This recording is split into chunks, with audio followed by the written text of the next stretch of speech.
Welcome to the Sky Talk Doc podcast, where we navigate life, relationships, and everything in between with thought-provoking curiosity and a touch of grace. Buckle up, Buttercup. This is a flight you won't forget.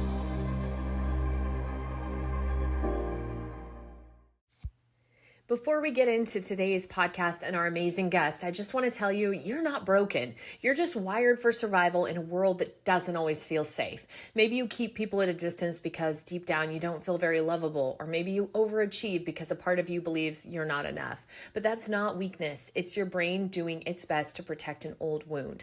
But here's the thing. What protected you then might be sabotaging you now.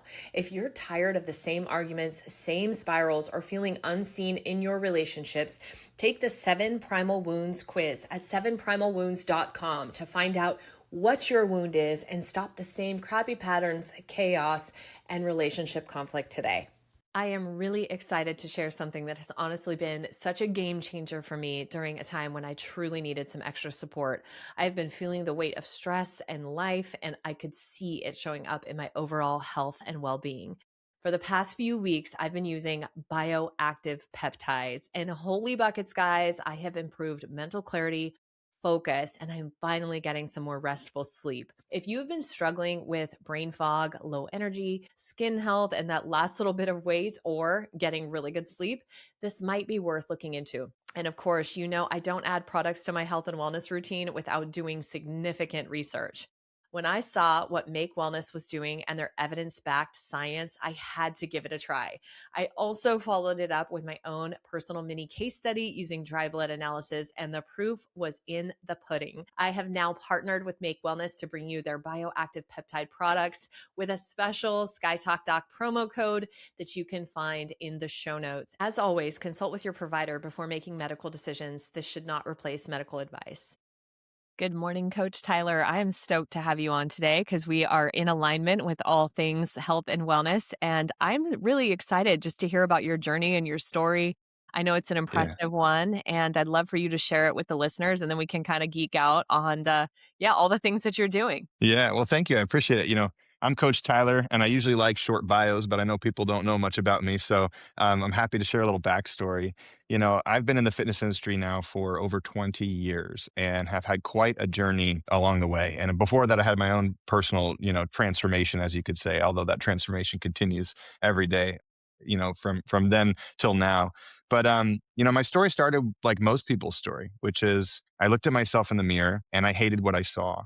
And I felt really bad about myself. And I thought to myself, well, I'll just use all this shame and self judgment and self criticism as motivation to get myself in the gym. And that's exactly what I did, which is what most people do, right? We use shame and self criticism, self judgment, not realizing it's harming our sense of happiness and joy and connection with self. And as luck would have it, I got hit by a car. A little bit into my fitness journey. And so, I broke the bottom of my femur and tore some cartilage, had to do a surgery on that knee. And over the course of 3 months, couldn't walk. And then finally got back to it and was like, okay, I'm going to go back to the gym. Finally, I'm going to get back to my gym. I'm going to go back to, making my body look good. And everything hurt, right? I couldn't do anything with my lower body without experiencing pain. And to me, at least after working with thousands of people over the years, there's nothing will get you more focused on using fitness as a tool for taking care of your body than being in pain. Right. Because it's just especially if it's like your feet or your knees or your hips or your lower back, like it's just like everything you do ends up causing pain. So I spent the better part of a decade just trying to figure out how do I stop focusing on training for how I look and start focusing on training for how I felt. And I want to get rid of pain. I want to feel strong. I want to feel flexible. I want to feel competent with what my body could do. And that led me to a great place for the most part. But underneath it was still this sense of like unworthiness. So I pushed myself. I pushed my ego. I wanted to do more. I wanted to get stronger. I wanted to get more flexible. And then as luck would have it, 10 years later, I got into another accident. I was doing gymnastics and I came down, and this one was way worse. My knee went completely sideways. So I tore my ACL, MCL, LCL, quad, meniscus all in one shot. I've had 4 surgeries on that knee since then. And so, what that lesson really taught me was that, yes, it's about performance. It's about taking care of your body, but you have to check your ego at the door. Because I remember that day very well. My coach was telling me, punch harder, which is like, these springboard floors that they have in gymnastics. He wants me to punch really hard into the floor. And my knee was hurting. And I told myself, you you pussy, don't listen to your knee. Do it. Go ahead and punch as hard as you can. And of course, that's when I ended up getting injured. So that was a valuable lesson of not listening to my body. And so, after that, it's just been a journey of recognizing that fitness is supposed to be about self care. It's not supposed to be about mentally torturing ourselves or physically torturing ourselves. And yet, that's the experience that most people have. So that's why for the last 4 years, I've been talking about this stuff, talking about teaching people how to move better and feel better, and then focusing on the mindset tools necessary to show up for their workouts from a place of self love rather than self judgment. So I think it's so interesting how we invite situations into our life when we need lessons, you know? yeah, my God, ain't that the truth? Yeah, And I really don't think you can relate to someone with pain until you've experienced it yourself. So I feel yeah, like that probably really actually launched the career you have now because it made you so much yeah, more relatable to have actually walked the walk. I talk a yeah. lot about that. It's interesting though, as you're talking about unworthiness, because my book is actually literally launching this week. And Congrats. thank you. It's really exciting. It broke 100,000 on Amazon, so we're hoping it's gonna go bestseller status with, New York Times. We'll Awesome. see. But Yeah, as you were talking, I was hearing your primal wound. I'm like, "Oh, I'm yeah, recognizing his wound." Where yeah, what I have found in life is that we invite situations that will affirm that wound. It's really interesting, like the unworthiness narrative or whatnot. Um, yeah. you so your first incident was a car accident, but you were a pedestrian? I was on a bicycle. Yeah. So Bicycle. yeah, yeah, That I will say that I'm a mountain biker, but those road bikers terrify me. Like, it makes me yeah. so nervous, that I'm gonna come around a corner. We have, like, really windy roads. I'm always nervous about that. So you've worked with even a Cirque du Soleil. That's Yeah, yeah, really cool. Tell yeah, me about that because I've seen so many of the Cirque du Soleils, and I am always impressed with the capacity and capability of the human body. I feel like that is really the and it's interesting. So this is going way back in my lifetime, but I worked in media and Cirque was actually one of my clients. And so I got VIP access to a lot of the shows, got to meet the performers. And they are so extreme. They are so intense with their so good. fitness Yeah, and their diet and all of that, and it's really impressive. But I feel like in terms of looking at what humans are capable of, next to like the Olympics or something, that is such a prime example of what humans can yeah, do. So share with me a little 100%. about that. That's so fascinating. Yeah. Yeah, well, I mean, part of that journey of performance after I had my first injury was just recognizing how I learn, and my favorite way to learn Yeah. is just go to the best people that you can find on a particular topic and learn directly from them. So, I'm not a traditionally educated physiotherapist, for example, like a lot of people sometimes think I am when they see our social media Uh-huh. channels. I'm somebody who traveled around the world, found the best athletic trainers, the best coaches I possibly could, and did as many sessions with them as I possibly could so that I could go learn their particular subject, right? And one of them was Jean-Luc Martin, is a hand balancing coach for Cirque du Soleil down in San Diego. He runs the San Diego Circus Center down there. And one of the most impressive things I had seen was I'm a pretty big guy. I'm about 6 foot, 210 pounds. And so when I see people doing like circus type stuff, I typically see somebody who's a lot smaller doing that stuff. Tiny, yeah. Yeah, but Jean-Luc was like 5'10", 210. So Oh, he wow. was just a brick. And he was about 40, he was in his late 40s at the time when I met him. And when I came in, he was practicing his hand balancing. He's just up on the hand balancing stands like those canes. And then he just comes over to one arm like it was Oh, effortless, wow. holds it, brings it back down. I mean, just the amount of control was so incredible. And what was really humbling about that experience to me was gymnasts and circus acrobats have a very particular style of training. Okay. So, first, it's progressive movement. So, we always start with foundational things that are really important, and we master those things before taking that next step up. And when I say the word master, like, I don't think people understand what I mean when I say master, right? Like, I thought I could hold a handstand for a minute. I could put my hands on the ground and do a straddle press. I could walk around on my hands when I went to him. And he goes, "Show me your handstand." And I kick up to it. And he's like, "Oh, God, where do we start?" He was like, "This is horrible, atrocious. You're never going to get to where you want to go like this." Right. So I think people maybe they appreciate it and whatnot, but I don't think they understand how much goes into that training, like you were saying. Right. So to me, what it taught me was building a really strong foundation. And Mhm. often, I think with most of the people that we work with, almost everybody needs to take like 5 or 10 steps backwards so they can take 20 steps forward. Yeah. And what they do instead is they get trapped in this game that I like to call the one step forward, one step backward game, right? We get all motivated through usually through shame and self-judgment. And we go out and we join a challenge and then we work out 5 days a week and then we burn out, we get injured, we stop, we don't do anything for a couple months, and then we repeat that cycle over and over again. But Yeah. I want people to imagine like what happens when you take one step forward, one step backward on your journey, right? If that's all you do for decades, you go nowhere. Like so I call it you can spend yeah, you can call it spend so much time on this, but tightening and you can go loosening the nowhere. belt. Like you're literally you Yeah. tighten the belt, you loosen the belt. You tighten the belt, you loosen the belt. But you're never Yeah. making any progress. You're Yeah. somewhere on that Yeah. belt loop, you know? Exactly.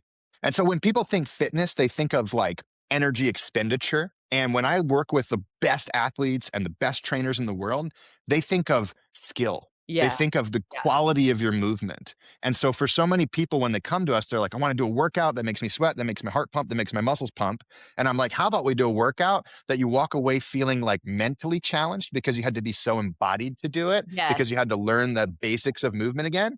But maybe it doesn't feel all that fatiguing right now. But over time, as we graduate you through this progression of more difficult movements, then it becomes more difficult and more challenging for you. So I I think a lot of people don't realize you got to slow down to eventually speed up. A couple different things. I did Mysore yoga for a while, and Mhm. it was very much about that. Your Yeah. embodiment of where you are and holding a pose to the mental break point, not so much about it and having the skill and doing it right so that you're not injuring yourself. It's a very slow process, but it's Yeah. also a lot of load emotionally. And so you also feel like this whole body consumption and workout when you're done, which is pretty impressive. My mom was a gymnast. She wasn't big on me going into gymnastics. I was also too tall at the time. Yeah, I'm 5'9". At the time I was like 5'9" and three Oh, quarters. yeah. You're way too tall for gymnastics. Yeah, but my niece is actually an incredible gymnast, and she's just advancing so rapidly through the process because she just has the skill. She really gets it. So she's Yeah. operating at a much higher, like, age level than she is, which is really kinda neat to see, but she started out as a cheerleader, Yeah. and then was really just into the gymnastics, and she wanted to hone that craft, which I think is kind of what you're describing. You kinda start in one place, but then when you really want to excel in your field, you have to start to learn the fundamentals. And I kind of think about this in golf. If you pick up a club and go out with your buddies to the driving range with no lessons or anything like that, you're going to hack your way through it. Sure, you're going to make the ball go somewhere because it's not Yeah. moving; it's waiting for you to hit it. But you're not necessarily going to have the best form and the best potential to get it where Sure. you want it to go and how far you want it to go. That's really cool. So Yeah. you're And one offering. thing to comment on about gymnastics real quick. Sorry to cut you off, but I'll never forget when I first started. I had a group training program here in my hometown, and I had this one lady come in, and I'll be honest with you. If I would have just judged her by how she looked, I would have thought, this is a totally deconditioned individual. She won't be able to do this stuff. I have to give her really beginner stuff. And when she dove into the workout, I looked over at one point. She was like doing the advanced core stuff and doing it well, like really well. And I was like, walked over and I was like, you don't have to do this. We can slow it down for you. And she goes, no, this is pretty easy. I said, what's your background? And she's like, I did gymnastics. And I was like, till when? She's like, till I was like 12. We're talking about someone who hadn't done it for, 28 plus years coming in and still remembering the fundamentals of movement. And so I always tell people, a lot of what I do with WeShape and my own training is built around gymnastic philosophy, because prior to gymnastics being sportified, it was really just like it should be called lessons in human movement, right? Instead of gymnastics. So I think everyone needs to be doing some body weight style training, learning how to move your body, and then working on, you know, reconnecting the brain back to the body, because so many of us, we cut ourselves off at the neck. We don't know how things are supposed to feel. And when we practice moving, that's how we reintegrate with ourselves. So I have a good friend, and she's an incredible gymnast and yogi, and she owns a couple of gyms in the area. And she recently opened one of those acro where you use the Hmm. hang from the ceiling and do all that sort of Yeah. ballet kind of stuff. And I was like, Yeah. I'm gonna sign up and do this. And then I was in a car accident and I got hit Oh, really, really hard from behind, about 50 miles an hour. And people have heard me talk about this on this podcast a lot, but the seatbelt basically tore the rotator cuff in the ugh. accident.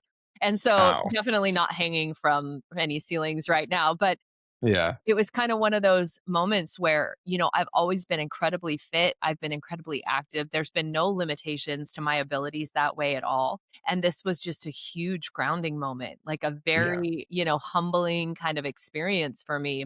And what's really interesting is this past week, one of our kiddos was sick and I started to feel myself. And I always kind of fight it off pretty well because I do so much plant based medicine stuff. And what I found so fascinating was the virus went right to the neck and the shoulder. Like I had pain Just again like in that area. inflamed. Yeah. Yeah, it's like Yeah. it knows where to attack you in your weakest spot, and I was like, "Oh my gosh, it feels like the day after the car accident again." It was so wild.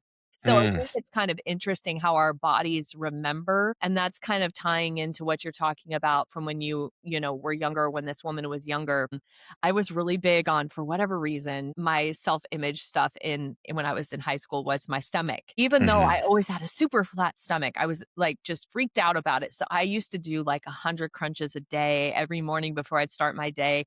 And what's funny is that's the one area whenever I do any workout that is so easy. Like I mean, I don't have Mhm. any problem Yeah. in my 'Cause stomach, you've but done so much with it. Yeah. yeah, hindsight, I'm like, I should have Yeah. done more pull-ups. Like maybe some more Maybe some squats. squats, some pull-ups. Yeah, exactly. I'm like, That's that's funny. dang it if I could go back. Yeah.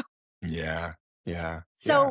so your program, I'm really fascinated by this because as part of my rehabilitation from this injury, I really got into home fitness. And Yeah. because I was going to the Pilates studio, but what I started to find out was there's a thing when you're in a group setting that can be really good for pushing you, but when you're injured, it can also be really damaging.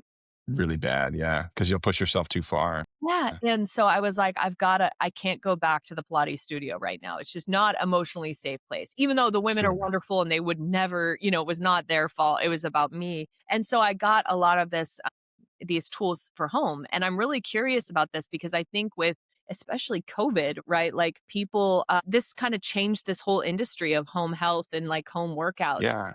And I'm really fascinated about that. So how does your program work and how do you encourage people to stay motivated when it's like, "Nah, I think I'll have my cup of coffee instead of go do my." Yeah. Yeah. Well, I got a lot of things to say about that. So, and I'm not just gonna pitch everybody on what we do here at WeShape. I'll really share the philosophy behind it so that you can integrate it into your life regardless of whether you ever come to us or not. So, I really believe that people need to start building a very small foundation of new habits at a time. And so one of the core things that we focus on at WeShape is just telling people, hey, give yourself grace, show up and do 2 10-minute routines a week. Because there's not a person on the planet. If you tell me I don't have 2 10-minute slots a week, like I Not just doing can't it. help you. No. It's not going to happen, right? But I Yep. know everybody can work towards building that as a habit. Because remember, when we change our diet, we already eat food every day. So it's already integrated into our life. But when we add something like fitness or doing a workout or I like to think of it as more like practicing movement and taking care of our bodies. That's a new activity, which means we got to find the time. And this is where I think a lot of people fail is whenever they start a workout routine, it's like 3 1-hour sessions, join a gym, like maybe 4 or 5. Like it's just it's too much change for your current lifestyle. Right. And so if somebody can do 2 10-minute routines a week consistently for a year, that's 100 routines in a year. Mm. If you do 100 routines with a good progression in there that's designed for your body, there's a 0% chance that at the end of that year, you will not feel stronger, more flexible, more connected to your body, and more free in what you can do with it. Okay. So that's the thing I tell people is just first of all, give yourself grace and start at the basics. It's all we're focusing on as our initial goal. And you'll notice I said 10-minute routines because 10 minutes is like so small that you don't have any excuse, right? Right. I would love for people to do 20 and 30 and 45. That's great. But like not today. No, Like but you let's can prove roll that. out of bed and do that shit in your pajamas. Yeah, exactly. Exactly. That's what we want people to do. If you can't find the time, just boom, roll out of bed, do it in your pajamas, right? So, that's the thing is consistency is the foundation of everything that we try to preach with people. And I think the bigger thing, and we take people through our challenges that focuses on mindset a lot, but the fitness industry has really done a number on people, I think, psychologically. It fundamentally the message is pretty simple. It's like you should hate yourself unless you look like this image. And Yep. then you should buy my program so that you can change your body to look like this image so you can finally be happy. Yeah. And after being in the fitness industry for 20 years, one thing I noticed is even the people that I used to preach this message that the skinnier you are, the happier you'll be. I used to do that shit, right? And before I had Uh, children and had daughters, of course, and realized I was a part of the problem. Um, I think people need to realize that it's not going to get you anywhere. You're just going to feel horrible about yourself. You could lose 100 pounds and still look in the mirror and still nitpick this spot and this spot and this spot. It's because you rehearsed self criticism every single time for motivation. And so when we talk about the motivation part, is we try to strip away self criticism. We talk about the inner critic. We talk about childhood traumas and keeping you trapped. We try to bring up the people in your life who made you feel like shit so Yeah. that you showed up constantly validating what they said about you with your actions, right? And so we do a lot of mindset tools. And underneath it is really just like we're looking at all your beliefs and we're trying to figure out how we can get you to stop believing that fitness is something you have to do because you hate yourself. And fitness is something that you want to do to take care of yourself. Yep. Right. Yep. And so reframing a lot of the mindset tools is what we do. And probably one of the simplest ones is everyone who's listening right now has someone that if they got injured, they would do everything to take care of them. Maybe it's a kid or a parent or a partner or a friend, right? You would do anything to take care of that person, right? You'd be changing wounds, you'd be helping them with their physical therapy, changing their diaper if you needed to, like whatever you had to do. And yet you won't carve out the space for yourself, right? Yep. And it's just 2 10-minute blocks we're asking for, right? So it's like, Yep. again, you don't have any excuses here. So that's the fundamental mindset philosophy of WeShape. As far as the movement side, again, I really want people to take a lot of steps backwards. And so the fundamentals of what we do at WeShape are teaching people how to move better through things like isometrics, mobility drills, body awareness drills. And then what I think is really beautiful about WeShape is the reason why I spent so much time on this program. Full transparency, we were really successful in the health and fitness space prior to WeShape. And I shut all of that down because it was all rooted in the negativity and the self judgment. And it didn't align with who I was anymore. Yeah. And when we did that, it was like, what are we going to build? And I always remember going back to one of my first personal training sessions that I taught somebody at a gym. And I was looking around at the other personal trainers and I was like, oh my God, these people are all ex athletes who didn't make an athletic career. They don't have any injuries.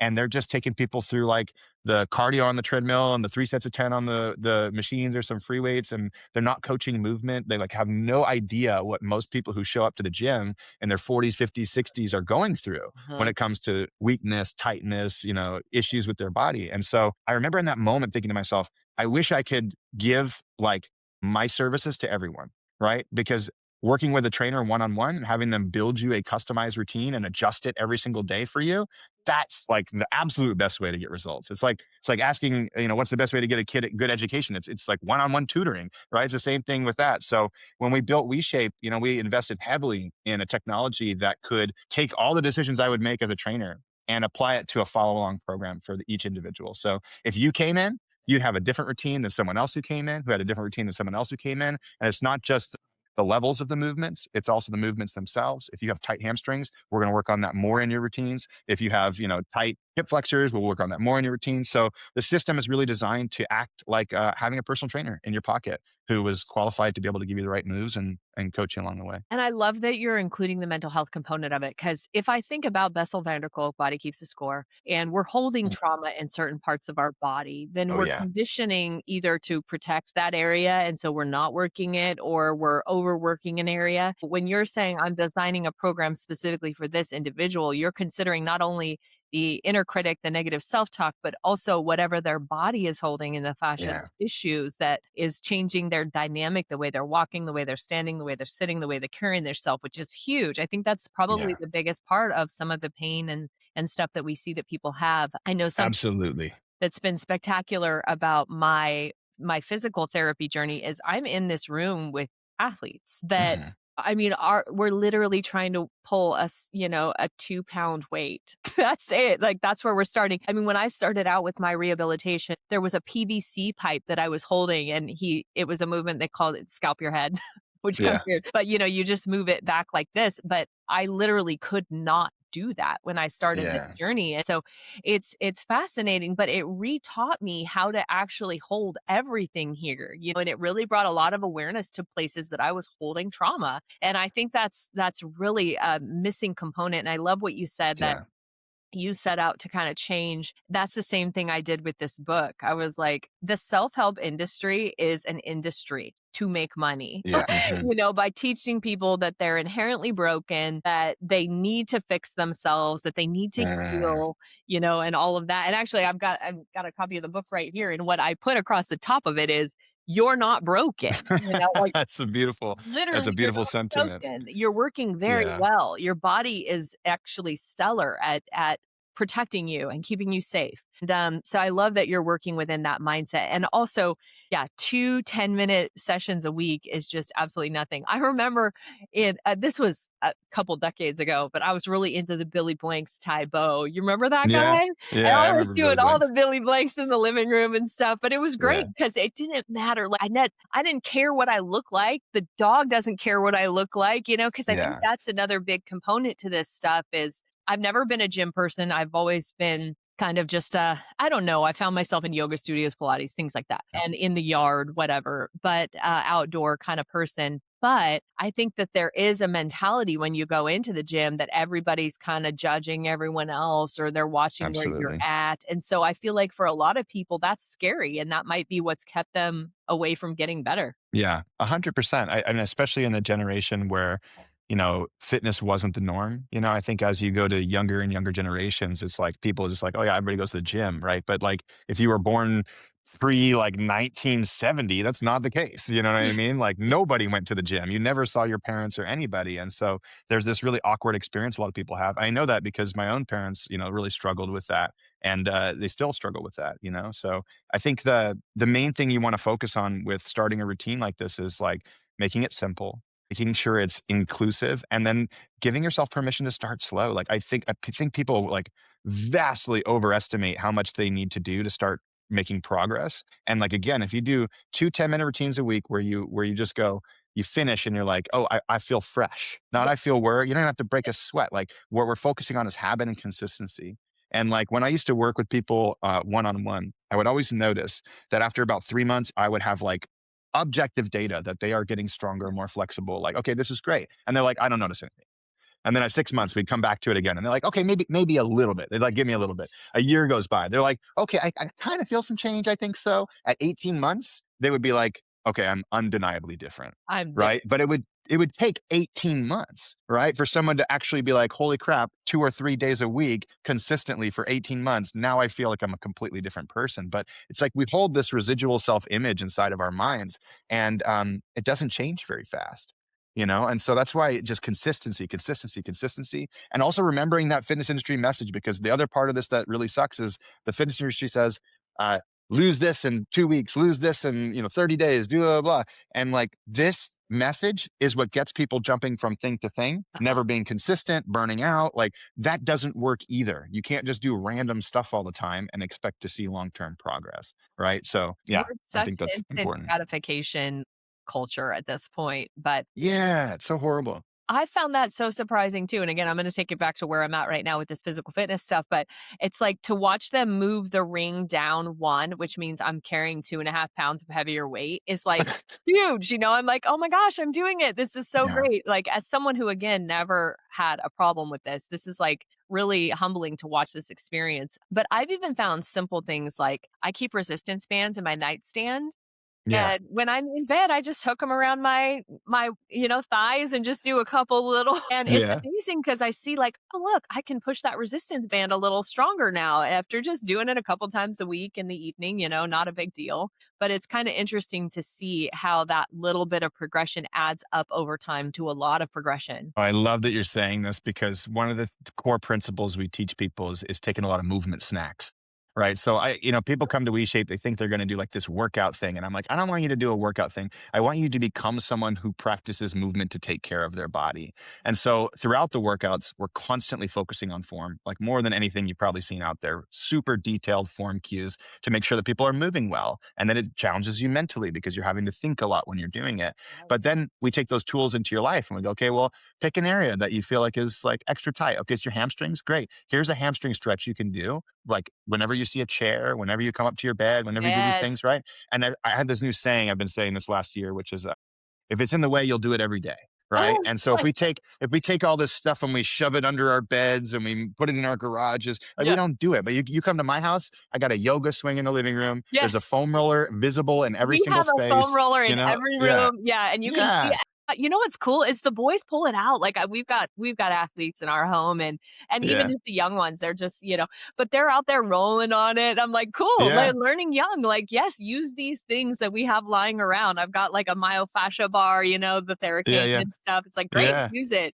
Pulleys Yeah. and stuff that I've got. Yeah. I actually tied resistance bands around. We have these poles. It looks terrible, but they go out there and they're janking on it. I'm like, yeah, Yeah. good. Yeah. That's right. Yeah. Do that. I love that. Yeah.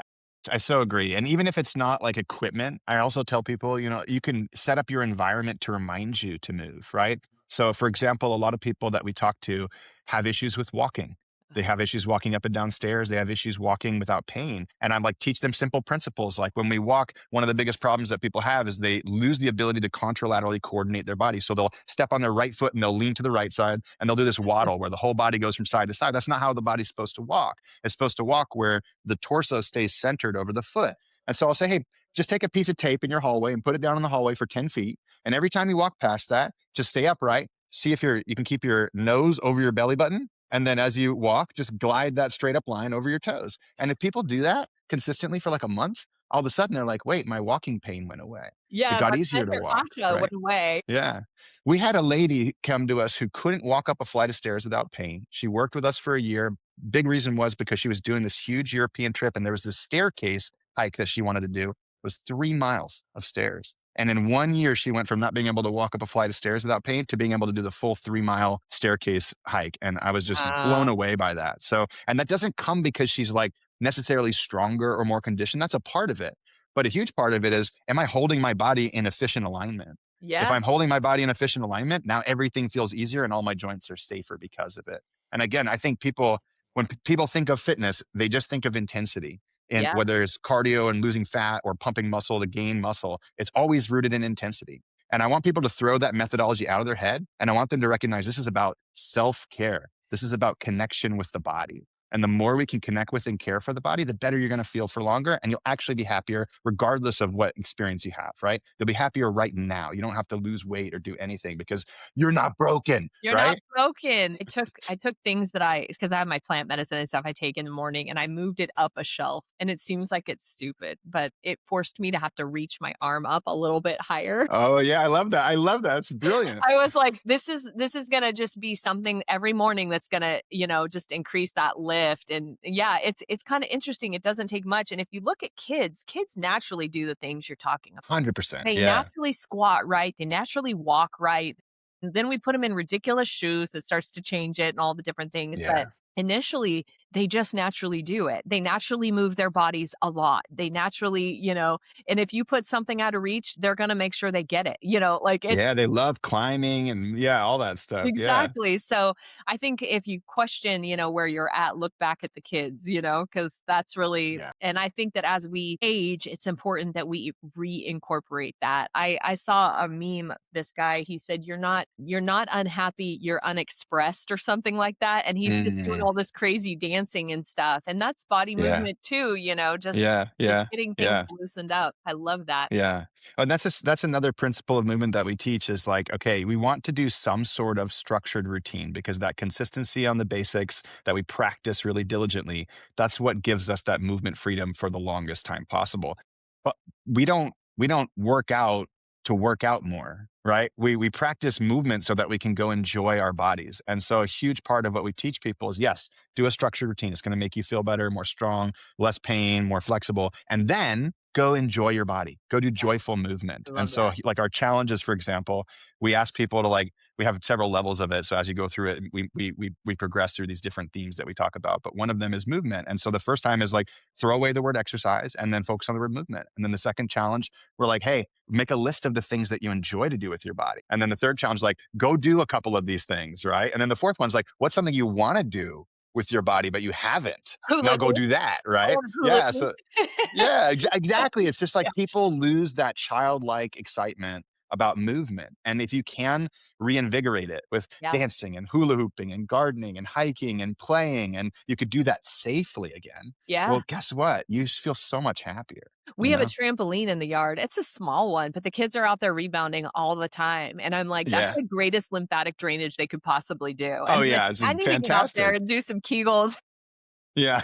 jumping on that trampoline, you know? Oh, I love that. Yeah. Yeah. Yeah. Bring it Oh, into the living room. If it's in the way, you'll do it every day, yeah, right? literally, we moved it. It's like, right, you walk out the backyard and it's right there, and they're just sitting Yeah. there just bouncing up and down, and it's great. They get their wiggles out and all that. Yeah, I mean, I think that's so important. And one other thing real quick I was gonna say that I've learned recently, and I don't know if you know anything on this, but, the way that you hold your tongue in your mouth and everything too has a lot to do with the neck, the shoulders, and your Hmm. breathing, all of that. So I'm learning a lot Yeah. about facial movement, and like Yeah. working out the jaw hinge and just all that kind of stuff. And that's been an Yeah. interesting, yeah, there's like a couple of gals on Instagram. They're like, if you don't want to look old and saggy. And I'm like, well, how about if I just want to like breathe better and like, Breathe better. Yeah. Yeah.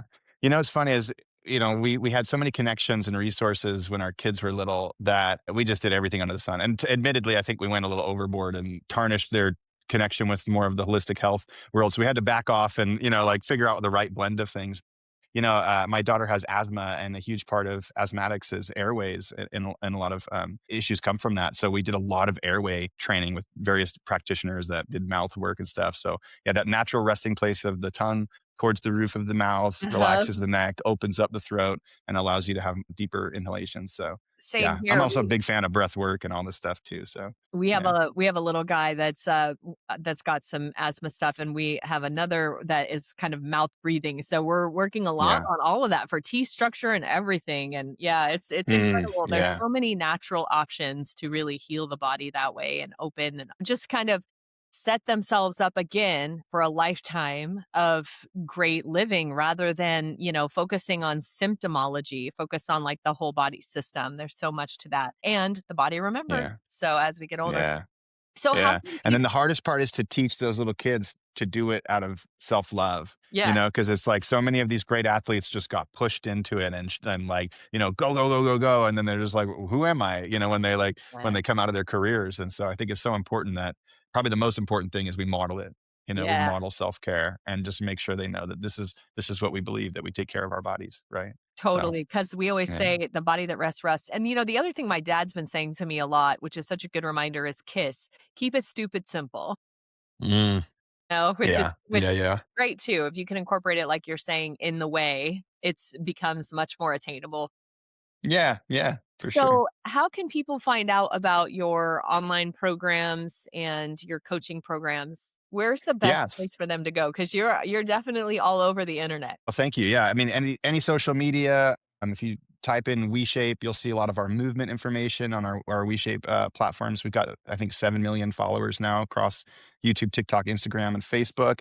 And then we have a podcast as well. That one hasn't hit as hard organically as the movement stuff, but we still do it because the mindset tools are so important, especially for the members at WeShape, and they love the show. So me and my colleague, Dr. Lisa, who's a physical therapist and well versed in all of the psychological tools that we use as well. Just talk about what it's like to feel lighter on that podcast as well, because it's not about being lighter. We've seen so many people be lighter and not happier. But Right. if we can just let go of some of the self imposed pressures, right? Again, it's this concept that like we're broken, so we got to do this.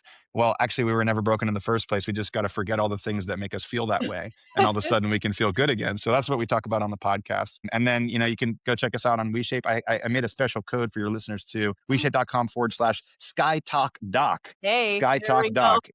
And you go there, it'll take you through our client intake survey. So, and then you could try out WeShape for free for 2 weeks, and yeah, give it a shot if you want to, That's a and great no pressure if offer. not.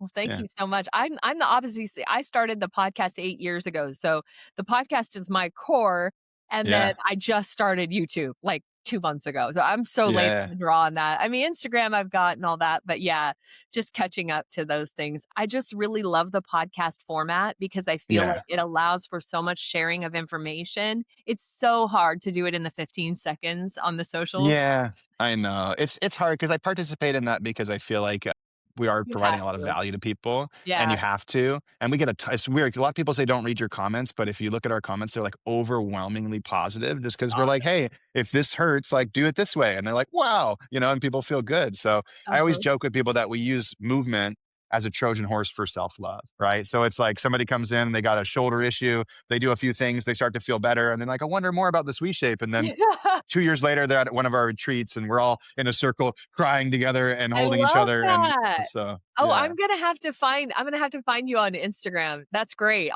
yeah. I'll go look for you, but I love everything that you've shared. Thank you so Thank much you. for coming on the podcast today. And listeners, definitely check him out. You can find him, Coach Tyler. We Shape pretty much anywhere you search in Google or whatnot, it'll come up for you. And he does have that incredible offer for Sky Talk Talk listeners. So make sure you check that out. Thanks for having me on the show. The views expressed in this podcast aren't necessarily those of the Sky Talk Doc. They're here to challenge your thinking and inspire growth. Until next time, blue skies and tailwinds.